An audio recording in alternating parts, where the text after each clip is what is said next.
আমার এই টাইপের ক্যারিয়ার ফেস্টে প্রথম আসা। এর আগে হয়তো আমি ভাবতাম কি যে হয়তো এগুলা ওয়েস্ট অফ মানি বা কেন আমি এগুলো আসলে আসবো, বাট আমার আজকে এসে আমার অনুভূতি এত ভালো যে আমি এই 1.5 বছর, আমি এখন 3rd সেমিস্টারে, তো 1.5 বছর যে আমি আসলে যেগুলো স্কিপ করেছি এগুলোর জন্য আমি আসলে আফসোস করতেছি যে আমি কেন এগুলো স্কিপ করেছি।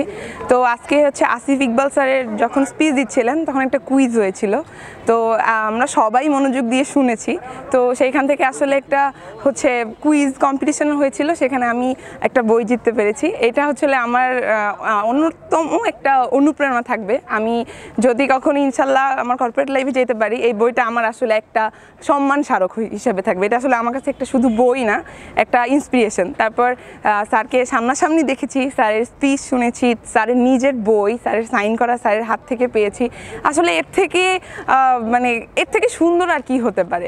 তো এই জন্য আমি আবারও থ্যাংক ইউ জানাচ্ছি কিরণ প্রেজেন্স এবং এক্সেলেন্ট বাংলাদেশে এত সুন্দর একটা প্রোগ্রাম উঠে দেওয়ার জন্য। Thank you. কিছু শিখতে পারছি, অনেক ক্যারিয়ার সম্পর্কে অনেক ধারণা পাচ্ছি, এবং এরকম আমি প্রথমে ধন্যবাদ জানাবো যে এরকম বরিশালে এই ধরনের আয়োজন আমার জানার মতো প্রথম, এবং এই ধরনের অনুষ্ঠান করার জন্য কর্তৃপক্ষকে ধন্যবাদ জানাচ্ছি। ধন্যবাদ। বরিশাল জুড়ে বরিশালের যত শিক্ষার্থী আছে তাদেরকে নিয়ে বরিশাল টেক্সটাইল ইঞ্জিনিয়ারিং কলেজে আয়োজিত হতে যাচ্ছে excellence Bangladesh science and research club BTech, career club BTech এবং জেসিআই ঢাকা হেরিটেজ কর্তৃক আয়োজিত ক্যারিয়ার ফেস্ট 2025।